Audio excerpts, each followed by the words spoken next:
अस्सलाम वालेकुम दोस्तों, मां आहियां अब्दुल करीम ऐं अवां ॾिसी रहिया आहियो मुंहिंजो यूट्यूब चैनल करीम मोबाइल स्टूडियो। दोस्तों काफ़ी दोस्त परेशान हूंदा आहिनि त असां वटि मोबाइल फ़ोन बि महांगो आहे ऐं सुठी रैम बि आहे, लेकिन उन जे बावजूद बि असांजो मोबाइल हैंग थो थिए, सुस्त हले थो, या वरी का ऐप खोलियूं था त उहा ऐप जेको आहे लोडिंग थी करे।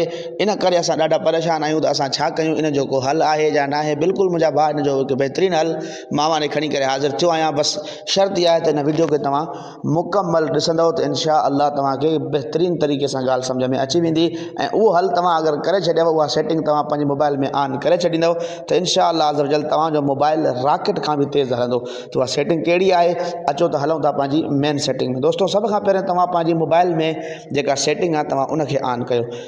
सेटिंग खे ऑन करण खां बाद तव्हांजी मोबाइल में अबाउट फ़ोन हर मोबाइल में हूंदो आहे। अबाउट फ़ोन तव्हां जीअं लिखंदव त इहो हर मोबाइल में हूंदो आहे, तव्हांजे मोबाइल में बि अची वेंदो। अगरि उहो तव्हांजी मोबाइल में नथो अचे, छो जो कंहिं कंहिं मोबाइल में न ईंदो आहे, जीअं मुंहिंजी मोबाइल में नथो अचे, त तव्हांखे छा करिणो आहे, तव्हांखे हीअं लिखिणो आहे BUILD ऐं नंबर, हे ऑप्शन अची वियो। हाणे तव्हांखे हिन ते क्लिक करिणो आहे। जी हाँ दोस्तों, हाँ जीअं तव्हां हिन ते क्लिक कंदव त हाणे हिते तव्हांखे हेठि इहो नंबर नज़र अची रहियो आहे, बुलेट नंबर, ठीकु आहे। हाणे हिन ते तव्हां हिक ई धक में 7 चकर क्लिक कंदव। जीअं तव्हां क्लिक कंदव न त तव्हांजे साम्हूं मोबाइल जी जेका स्क्रीन आहे उहा खुलंदी, यानी जंहिं ते तव्हांजो पासवर्ड लॉक लॻल आहे उहो तव्हां खां घुरंदी, ऐं उन ते हे मोबाइल सिक्योरिटी जे करे मोबाइल मुंहिंजी जेको आहे उहा शइ तव्हांखे ॾेखारींदी न, लेकिन मां तव्हांखे सम्झाए छॾियां थो। हाणे हिन ते क्लिक कयूं था 7 चकर। जी दोस्तों, हाणे मोबाइल जो मुंहिंजो स्क्रीन वारो पासवर्ड खुली वियो आहे, मां उहो लॻायांसि थो।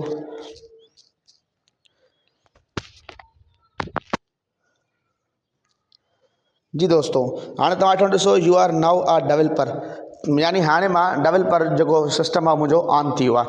हाणे तव्हांखे छा करिणो आहे, हाणे तव्हांखे दोस्तों वापसि अचिणो आहे ऐं पंहिंजी मोबाइल में डेवलपर ऑप्शन जेको आहे सर्च करिणो आहे।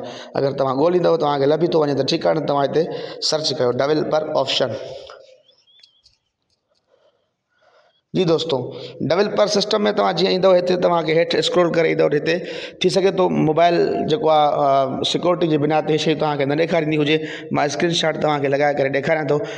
डेवलपर सिस्टम में तव्हां ईंदव त डेवलपर ऑप्शन तव्हांखे जेको आहे हिते क्लिक करिणो आहे। डेवलपर ऑप्शन खां बाद तव्हां जे अॻियां डेवलपर ऑप्शन जो पूरो हिकिड़ो मेन्यू तव्हांजे आॾो खुली वेंदो। तव्हां इनखे हेठि स्क्रॉल कंदा अचो, बिल्कुलु हेठि हलिया अचो, बिल्कुलु काफ़ी देरि स्क्रॉल करण खां बाद अव्हांजे साम्हूं ही ऑप्शन ईंदा, जंहिंजो मां स्क्रीनशॉट कढी करे अव्हांजे बिल्कुलु वीडियो ते मां लॻाए छॾियो आहे, अव्हां ॾिसी सघो था। त हिते अव्हांखे जेको आहे ही ऑप्शन ईंदा, हिते window animation skill, transaction animation skill ऐं एनिमेटर ड्यूरेशन स्किल, इहे 3 ऑप्शन तव्हांखे नज़र ईंदा। इन्हनि खे तव्हां जीअं ऑन कंदव, ऑन करण खां बाद तव्हांखे हे सेटिंग तव्हांजी एनिमेशन स्किल जेका आहे 1x ते हूंदी, इनखे तव्हां ऑफ करे छॾियो। उनखां बाद एनिमेशन ट्रांजेक्शन एनिमेशन स्किल ते तव्हां अचो, हिनखे बि ऑफ करे छॾियो। नंबर 3 ते तव्हां अचो, हिनखे बि तव्हां ऑफ करे छॾियो। बसि दोस्तों, हीअ तव्हां सेटिंग कयो। हिन सेटिंग खां बाद इंशा अल्लाह अज़ वजल तव्हांजो मोबाइल बिल्कुलु रॉकेट वांगुरु तेज़ हलंदो। तव्हां चेक करे सघो था, मुंहिंजो मोबाइल पहिरें बि तव्हां ॾिठो कीअं पियो हले, ऐं हाणे बि ॾिसो बिल्कुलु तेज़ थो हले, ऐं बाक़ाइदे फास्ट रॉकेट वांगुरु मोबाइल थो हले। त दोस्तों, उमेदु कयां थो त हीअ वीडियो तव्हांखे बहितरीनु लॻी हूंदी, तव्हांखे पसंदि आई हूंदी।